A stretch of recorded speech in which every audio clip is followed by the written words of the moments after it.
Warrior գործարարալիքին միացած մեր բոլոր լսողներին եւ դիտողներին միացել եք մեզ 106 եւ 5 հաճախականությամբ կամ թվային հարթակներում եք այս պահին դիտում մեր հաղորդաշարը, հիշեցնեմ սա Թարմ ուղեղով զրույցն է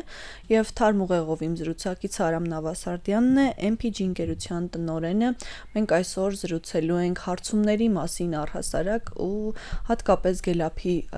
վերջին հարցման մասին ու փորձելու ենք համեմատել ընտրությունների արդյունքների հետ։ Բարև ձեզ, պարոն Նավասարդյան։ Բարև ձեզ։ Շնորհակալ եմ, որ այստեղ եք։ Այ իշխանությունը շարունակաբար քննադատում է ձեզ, որ դուք կրկին սխալվել եք հարցումների հարցում ու ձեր թվերը չեն համապատասխանել իրականությանը։ Ոնց եք վերաբերում առհասարակ քննադատություններին ու կարծես թե թվերը այդքան էլ հեռու չէին, դուք ամենամոտն էիք ամեն դեպքում իրական արդյունքներին։ Ինչպես նկատեցիք, մեծամասամբ ժպիտով են վերաբերվում այդ նման արձագանքներին։ Դե իշխանության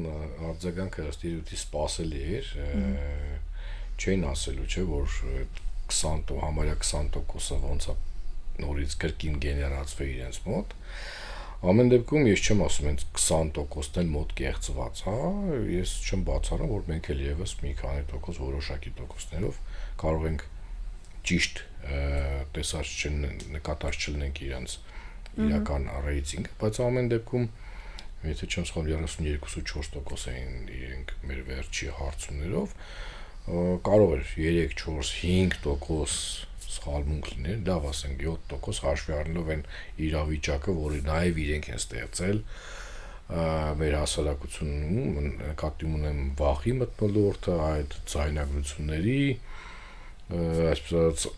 օրական, չգիտեմ, 4-5 հատ ձայնագրություններ ապարակելը, որի նպատակը իդեպ ոչ թե իմ կարծիքով, ոչ թե ցույց տալն է, թե ինչպիսի ընտրակաշարքի, ենթադրյալ ընտրակաշարքի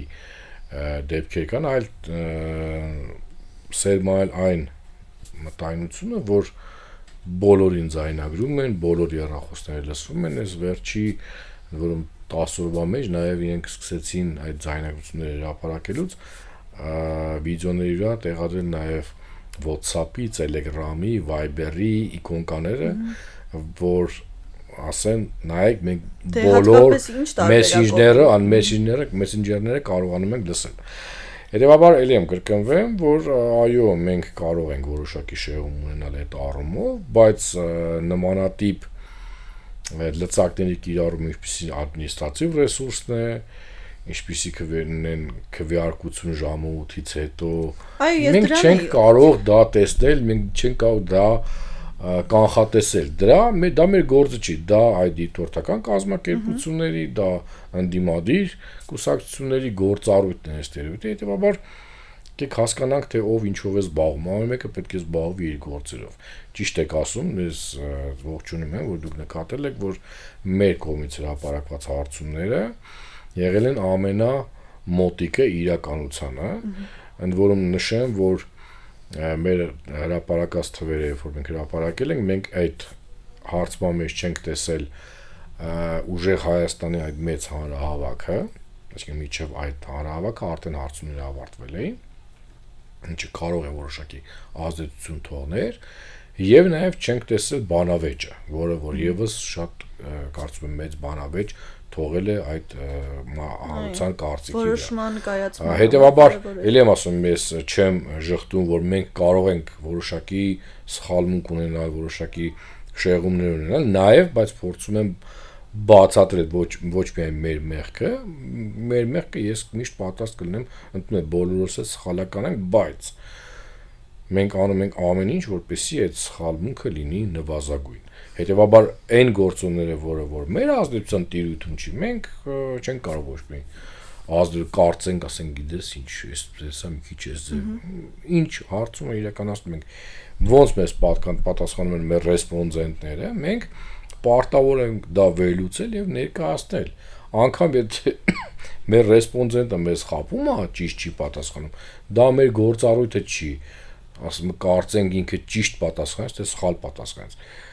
Տենց պատասխանեց, չէր ուզում բացահայտել իրական, ասենք, իր մտայնությունը, չէր վախեցավ, Դե Եվ այլն, հետո մենք ոնց պատասխանում ենք, մենք հարցը հղում ենք, մեզ ոնց պատասխանում են ներկայացուցչական ընտրանքով մեր քաղաքացիները, մենք եւս այդ ամեն ինչը վերլուծում ենք եւ ներկայացնում ենք։ Լինում է որ համապատասխանում է լիովին, լինում է որ չի համապատասխանում։ Ամեն դեպքում մենք մեր կողմից հրապարակված տվյալների այսպես տեր ենք կայնում։ Պարոն Նավասարդյան, այս հարցով էլ են ձեզ շատ քննադատում, որ դուք գումարով թվեր եք նկարում։ Եկեք վերջնական այս հարցը փորձենք փակել, արդյոք ձեզ երբևէ գումարը առաջարկել են որևէ դեպքում, երբևէ նման դեպք եղել է, որ մարդիկ անընդհատ կարճում են դրանից ու փորձում են ձեզ քննադատել։ Ճիշտ եք ասում, այդպիսի ապուշ արտահայտություններ տարբեր անձնավորություններ անում են։ Եթե այդ անձնավորությունը որոշակի, չգիտեմ, ասենք, հարուցան շրջանում ազդեցիկ մարդ է եւ այդպիսի անպատասխանատու հայտարարություն անում, մենք ուղղակի տալիս ենք դատի եւ ունենք արդեն իսկ 1-2 օրինակ,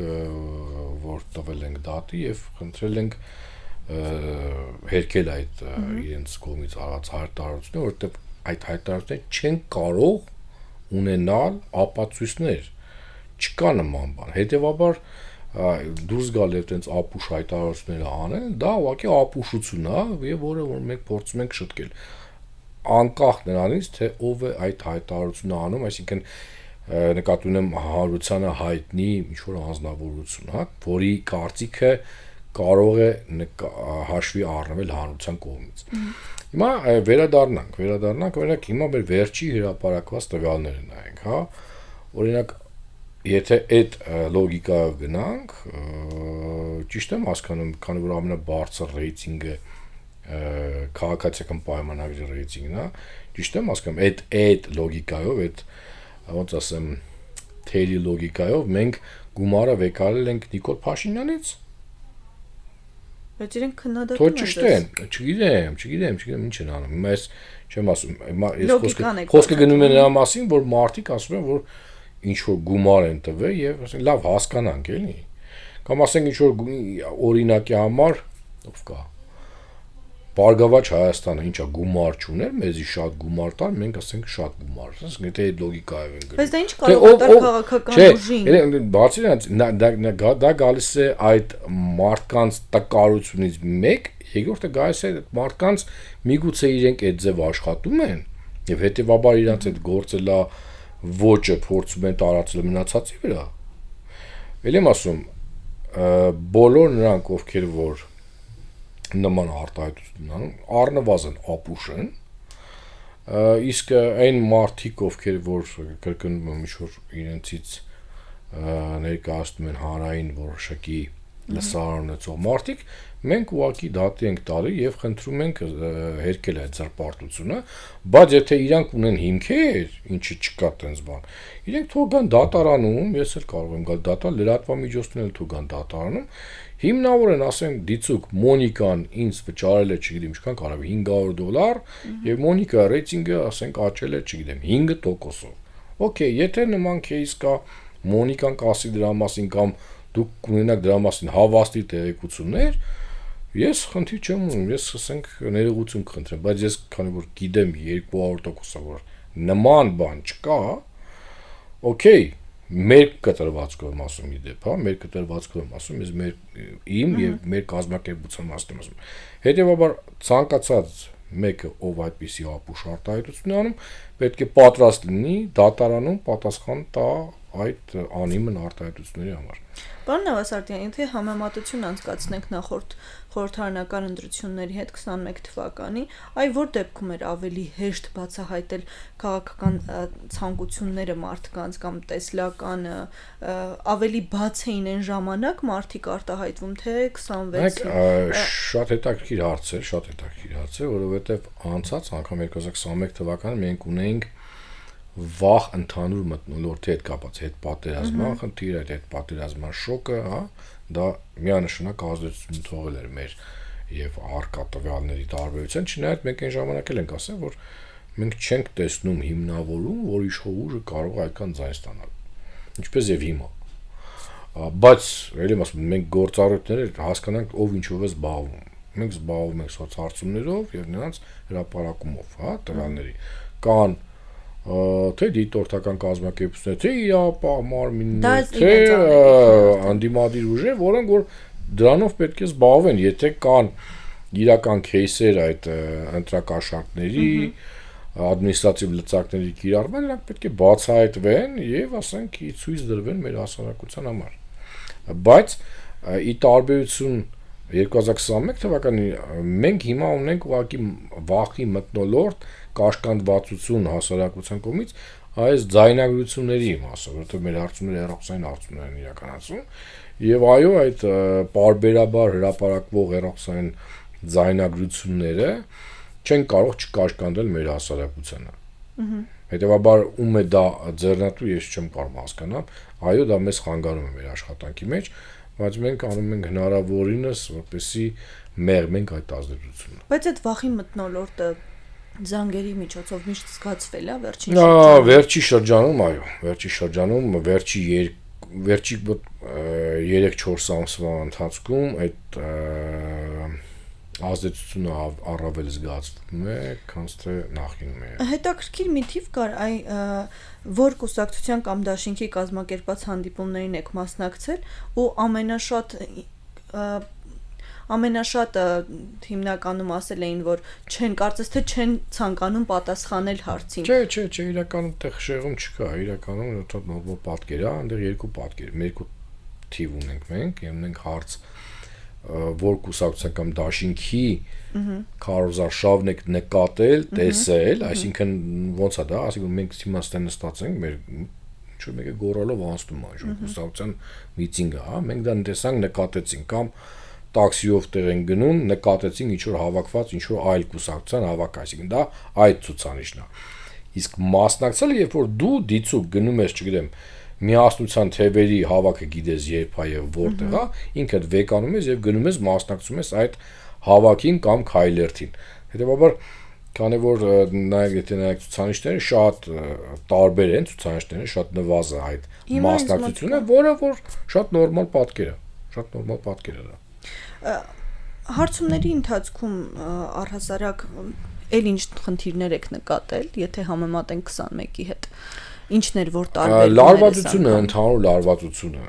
ընդ որում շատ հետաքրքիր բան կա հարցումների ընթացքում, մենք եւ քաղաքական հարցումներ ենք անում եւ սոցիալ, տնտեսական թեմաներով հարցումներ ենք անում։ Շատ դեպքերում ես վերջերս մենք հանդիպում ենք, որ երբ որ սկսում ենք հարցումը, մարդ չի ուզում պատասխանել, ասում է ես քվեարկելու եմ այս մարդուն կամ այս կուսակցությանը եւ անջատում է դա кейսերը։ Կամ ասում են մենք քաղաքական թեմաներով չենք ուզում պատասխանել, չենք ուզում, մենք շնորհակալություն ենք հայտնում եւ անցնում ենք։ Բայց դա նշում եք, օրինակ, որ միանգամից պատասխանում են, որ իրենք պատրաստվում են այս եթե այդպես են պատասխանում եւ անջատում են, դա մեր մոտ համարվում է ոչ որակյալ հարցում, եւ դա անտեսում ենք, ինչու որովհետեւ մենք ունենք պրոցեդուրաներ եւ բոլոր հարցերին պետք է պատասխանեն, հետեւաբար այդ սպոնտան ինչ որ տենց արձագանքները մենք չենք արձանագրում։ Բայց բացի դրանից որ մարդիկ շատ անգամ ասում են, այ մենք քաղաքական հարցերով չենք ուզում պատասխանել, կա նաեւ հակառակ տարբերակը, շատ հաճախ երբ որ տնտեսական կամ սոցիալական հարցերի շուրջ հարցում ենք անում բարբերաբար ասում են, բա քաղաքական, բա ռեյտինգների չեք հարցնում, հարցեր եք ասում, չէ, թեմայի վերաբերյալ չհարցումը, ուրիշ դա չէ, իրանք ուզում են իրենց կարծիքը հայտնեն։ Ամենագում մարդիկ տարբեր են, կարծիքները տարբեր են եւ այդ մոտեցումները շատ են լինում, հետեւաբար մենք մեր ինտերվյուերներին բարբերաբար վերապատրաստում ենք, նրանց հետ աշխատում ենք, որպեսզի այդ կոմունիկացիան հնարավորինս ճիշտ լինի մեր քաղաքացիների հետ։ Ըստ մայիսի տվյալների ձեր արված հարցումների 65.4%-ն էր, որ պատրաստվում են ընտրությունների մասնակցել։ Ու այս մասով էլ դուք բավականին մոտ եք էլի իրական։ Բավականին մոտ ենք, նայեք, ես չհնչի այնպես, որ ես փորձում եմ հիմնավորել մեր եւ արկա տարբերությունը, բայց նայեք 65% էին մեզ հստակ ասել, ճիշտ եք ասում, այլ հարցումներ ասում են, որ 80 անգամ 90% մասնակցություն ալնելու, բայց մեր ցուցանիշը 65.3 էր թե 4 էր, հա։ Իրականության մեջ եղավ մոտ 60%, հա, այսինքն 5%-ի տարբերություն, բայց նաև եկեք վերհիշենք վերջի 2-3 օրվա այդ կրկին այդ ձայնագրությունները։ որը միտված էր մասնակցությանը նվազմանը, եթե կհիշեք կան YouTube-ում կա, որ այդ խրոխտ ձայնով ասում է, որ ձերբակալվել են այս մարդիկ մոտները գտնվել են ցուցակները եւ առնվազն մի գնացեք ընտրության, որովհետեւ եթե գնաք ընտրության, դուք եւս կդատապարտվեք, այսինքն դա ուղղակի այլանդակություն է, չգիտեմ դա ով էր կազմակերպել, բայց դա հստակ միտված է նրան, որ մարդիկ չգնան ընտրատեղամասեր, որոշ մարդիկ, պարտադիր չի, որ մարդը այդ process-ների մեջ մասնակից լինի եւ վախենա գնա։ Բուն են փաստը, որ կա այդպիսի ձայնագրություն, որոշակի զգուշություն է մտցնում այդ գործընթացների մեջ, հետեւաբար ես չեմ բացառում, որ 1-2%-ի տարբերությունը ցուցանիշների նաև կապված է այդ վերջի այդ հորդորներով, բայց բացի դրանից մենք տեսնում ենք, че ամեն օր հրապարակում են 3-ից 4 նոր ձայնագրություն, ձերբակալություն եւ ես չեմ ասում, որ ընտրակաշառք բաժանելը լավ բան է, վատ բան է, բայց այդ ռուսերեն կարամ ասեմ նագնիտание, да, вот этой ինֆորմացիի այդ ամեն ինչի լարումները բերում են արդեն նրան, որ մարդիկ սահմանափակում են իրենց մասնակցությունը, բերում են, որ իրենք նաև մեր հարցումների ժամանակ շեղված են պատասխանում, մարդկանց մոտ վախը փորձում են սերմանել այդ հարցը, ինչը շատ վատ է, շատ վատ է ընդհանրապես, բայց նաև իշխանության համար, որովհետև ես վստահ եմ, որ իշխանությունները եւս իրականացնում են հարցումներ եւ իրենք եւս կարող են հետագայում չտեսնել որոշակի փոփոխություններ, ինչը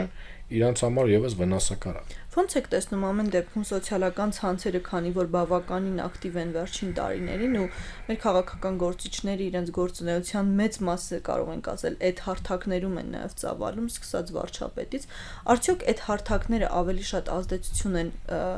գործել մարդկանց որոշում կայացնելու վրա, թե ամեն դեպքում ավանդական քարոզարշավն է իր դերը խաղացել։ Եկեք հասկանանք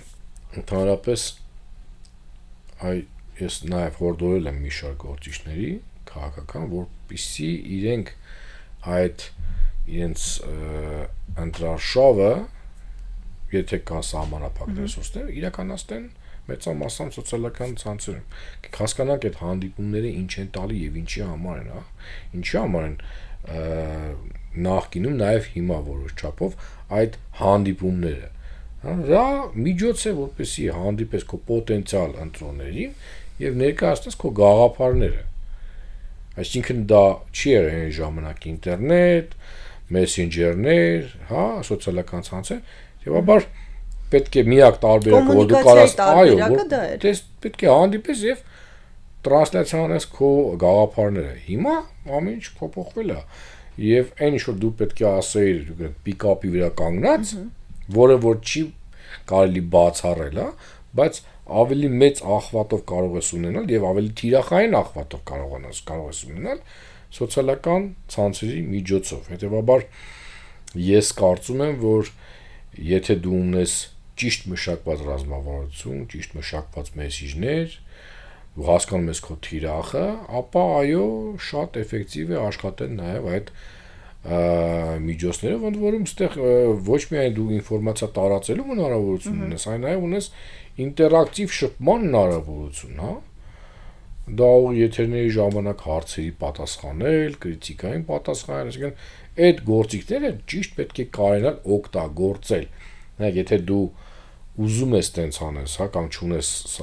մեծ գումարներ լայնածավալ ընտրարշավ անես, դու կարող ես սոցիալական ցանցով անել, բայց դա չի նշանակում, որ դու կարող ես ճիշտ անել դա։ Լայվ մտնել եւ խոսալ բոլորի համար տարբերակ է։ Մշակել որոշակի մեսիջ եւ քո թիրախային լսարանին ուղղել դա ավելի էֆեկտիվ բայց այստեղ մենք մի խնդիր ունենք, որը դուրս կներեք, ասեմ էլ, ես կրկնվել եմ, ասել եմ, մի կրկնվեմ, որ եթե մենք նայում ենք ռեսուրս եւ արդյունք այդ KPI-ները, ասենք, հա, պոպուլյար ասենք ինչ-որ բառեր, հա, կամ ռոին, չգիտեմ ինչ ուտես բիզնես խորհրդատներ տենց ինչ-որ հետաքրքիր բաներ չի ասում։ Նոր տերմինաբանություն։ Ապա ամենաէֆեկտիվը աշխատանքի առումով, ադդաչայի առումով դա դոգի կուսակցությունն է։ Մարդը մի detention center-ում Լաս Վեգասի նստած իր օրական 1 կամ 2 լայվերով ունեցել է ցուցանիշ։ Ու ճանցով բայց ցուցանիշ է։ Եվ պատկերացնեք, գումար ինչքան է ծախսել, գրեթե չի ծախսել։ Եվ նայում ենք Սամվել Կարապետյանի ոչ էֆեկտիվը, ես կարծում եմ ֆինանսական ներդրումների եւ ստացված արդյունքի դա Սամվել Կարապետյանի առաջնորդած այդ ուժն է, ընդ որում հիշեցնեմ, որ սեպտեմբերին, երբ որ նրան օգոստոսին, երբ որ նրան ձերբակալեցին, մեր արած հարցումով նա արդեն ուներ 13%։ Հետո մեր պարբերաբար նաև փակ հարցումներ ունենք մենք հոկտեմբերի վերջ նոյեմբեր նրա ռեյտինգը չնայած նա որ կար այդ շարժումը մեր ձևով հա բերել նա որ փոխանակ ռեյտինգը բարձրանա ռեյտինգը իջել էր 7-8%։ Եվ միայն 8 ամիս անց սեպտեմբերի համեմատ նրանք եկան հավասարվեցին իրենց ռեյտինգին 13.4 եւ տեսնում ենք այսքան նրանց ճիգերից հետո ես չեմ ուզում ասեմ ընտրակաշառքների հետո որտեղ դա հաստատված փաստեր չկան դատարանով բայց ամեն դեպքում գիտենք որ նրանք ահռելի ծավալի ռեսուրս են դրել նաև ֆինանսական եւ ունենալ այսպիսի արդյունք կան քաղաքական ուժեր ընդ որում եթե հիշում եք իրենց մոտից մշտապես հրապարակվում են այս վերջերս հարցումների տվյալներ, որ իրենք ունեն 57%, նաև իրենց Սամվել Կարապետյանը իրեն թույլ տվեց ոչ պարկեշտ եւ ճիշտ արտահայտություն, ինչի վերաբերյալ իդեպ մենք դատի ենք տվել իրեն, որպեսզի ինքը ներողություն խնդրի իր զրպարտության համար, բայց ինչևից է։ Այստեղ երկու кейս կար, կամ իրեն խափում էին, որ ինքը ունի 57% ռեյտինգ, կամ ինքն էր խափում բոլորին, որ ինքը ունի 57%, չեմ կարող հավակնել ասել որն է ճիշտ։ Ամեն դեպքում հիշում եք իրենց կողմից հրապարակված, որ մենք 57% ենք, արտեն գրել ենք, այսինքն sense այդ մոտեցումն է, ես չեմ կարող հասկանամ ում համար էր դա։ Դա որոշակի ազդեցություն ունենում է։ Չունի ազդեցություն, մեր քաղաքական դաշտում ուղղակի այդ հեքիմության լեգենդը տարածվել է, որ եթե ինքը ասեց 57% ունենք, իրանք առնվազն 54.5-55% կստանա։ Չկա նման բան։ Ով որ գալիս է ձեզ, չգիտեմ, ես չեմ ասում, հիմա կոնկրետ ուժ չեմ ուզում թիրախավորեմ, եւ կազմակերպություն ով գալիս է ասում, տվեք մեզ գումար, ասենք ձեզ բարձր ռեյտինգ եւ դուք կստանաք այդ ռեյտինգը, դա սուտ է ասում։ Ռուսերեն ասած нужно их гнать в шею։ Բայց ելեմ ասում, եթե քաղաքական ուժերը կամ գործիչները որոշները ոչ այդքան հասուն են եւ հավատում են այդ լեգենդներին, դե մեթոդաբանությանը, չէ՞։ Ֆլագին վրուկ է ասում, հավատան։ Սոցցանցերի մասով էր հարցս Ման Նավասարդյան, այ կան քաղաքական ուժեր ու իրենց սատարողներ, ովքեր ասում են, այ տեսնում եք, համացանցում կամ օրինակ Facebook-յան լայվում ինչքան լայք է հավաքում տվյալ քաղաքական գործիչը, հետեւաբար նա ունի մեծ լսարան, հետեւաբար այդ լսարանը գնալու է եւ իրեն ընտրի։ Այսինքն մարդիկ նաեւ չափում են այդ տրամաբանությամբ, բայց մենք վերադառնում ենք մեր խոսակցության սկզբին։ Այո, բայց մենք տեսնում ենք, չէ՞, ամեն այդ մարդիկ պատրաստ չեն ամեն մարդ պետք է զբաղվի իր աշխատանքով։ Մոնիկա ջան, դուք նկատել եք վերջի 10 տարվա ընթացքում կամ գոնե 5 տարվա ընթացքում, որ ես հեղինակ եմ որոշակի, չգիտեմ, ասենք, ռեպորտաժ, չգիտեմ, լրագրողական աշխատանքով զբաղվեմ, հոդվածներ գրեմ, արձակներ գրեմ, նկատել եք այդպես բան։ Կարծում եմ, որ չէ, ինչու, որովհետև ես դրա մասնագետը չեմ եւ չեմ էլ հավակնում այդպիսի աշխատանք կատարելու։ Նույնը վերաբերվում է լրագրողներին, քաղաքական գործիչներին, բլոգերներին, որոնք որ իրենց, չգիտեմ, էջերում դնում են քվեարկություններ, հետո դուրս են գալի ինչ-որ լուրջ դեմքով, ինչ ասեմ, ես իրավունք չունեմ ասել դուք տենց բաներով մի զբաղվեք, բայց դա բերում է նրան, որ օրինակ այդ իրենց կանալներում քվեարկության ընթացքում 67 ստացած տոկոս գործիչները այսօր չեն անցել ազգային ժողով։ Այսինքն կրկնում եմ, եթե դու ուզում ես ինքդ քեզ խաբես, օքեյ, դու քեզ խաբի, հավատա, որ ասենք, օրինակ հիմա հեսա կվերադառնանք մասնակից կուսակցություններին։ Դիր հարցումը քո խմբում, քո ընկերների շուրջ ու ստացի մեծամասնություն, մի ստացի 100% քո ընկերների շուրջ ու մեծամասնություն ստամ, օքեյ, էլի լավ է։ Կարելի փոքրամասնություն ստանել, էլի, բայց եթե մեծամասնություն նշանակում է գոնե ընկերներդ քեզ դրական է վերաբերում։ Բայց դա վեկալել որպես հիմք եւ խոսել իր էլեկտորալ ռեյտինգի մասին, ու ելեմ ասում, ամեն մեկը պետք է զբաղվի իր աշխատանքով։ Բայց այստեղ շատ կարևոր թեմա բացեցիք, կուսակցությունների մասնակցությունը։ Ես կարծում եմ դա աբսուրդ է, երբ որ Հայաստանի նման փոքր երկրում 19 կուսակցություն փորձում է փրկել Հայաստանը։ Չի լինում այդպես։ Որ չի լինում այդպես, ապացուցեցին ընտրությունների արդյունքները։ Մենք առաջի նախընտրական այդ հարցում որ հրապարակեցին, ես բարեկամաբար հորդորեցի այն կուսակցությունները, ովքեր հիմա արդեն իսկ արձանագրել են 1%-ից ցածր ցուցանիշներ,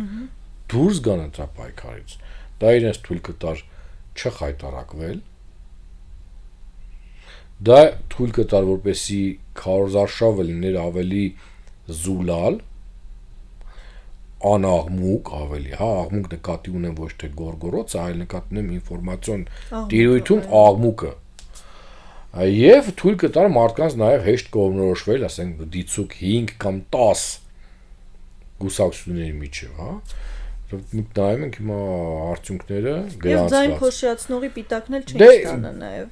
Դա դնենք նախր իրենք այնքան քիչ ձայն են ստացել, որ իրենց փոշիացած ձայնն էլ ձայն չի, էլի, հասկանում եք, բայց երբ որ ինչ որ տես նորելուկ կուսակցություններ են գալի եւ հավակնում են ինչ որ բանի վրա, որը չունի ոչ գաղափարախոսություն, ոչ հստակ ձևավորված լիդերը, ասենք չես կարող հասկանաս ով է խիա։ Անկամ եթե լիդերը կա, դրանք 1.5 հոգանոց ճակերտներ չեմ ուզում վիրավորեմ, էլի։ 1.5 հոգանոց կուսակցություններ են։ Այ այստեղից մի հարց էլ է հետաքրքրում, մարդիկ առաջնահերթություն ինչին էին տալիս,